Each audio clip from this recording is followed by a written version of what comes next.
ఏపీలో టీడీపీ కూటమి ప్రభుత్వం కొలువుదీరింది.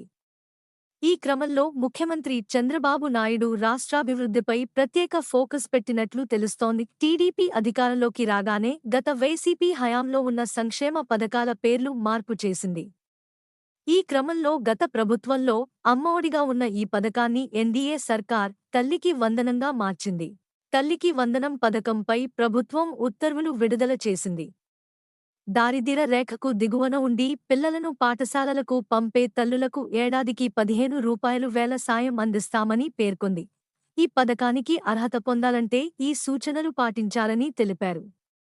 విద్యార్థులకు 75% హాజరు తప్పనిసరిగా ఉండాలని స్పష్టం చేసింది. 1 నుంచి 12వ తరగతి పిల్లలకు ఈ స్కీమ్ వర్తిస్తుందని తెలిపింది.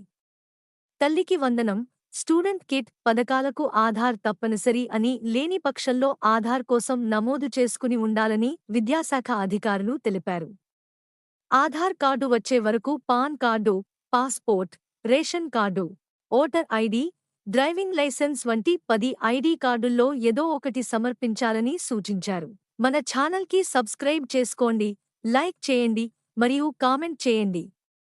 మీ సపోర్ట్ మాకు చాలా ముఖ్యం. కొత్త వార్తలు మరియు అప్డేట్స్ కోసం బెల్ ఐకాన్ని నొక్కండి.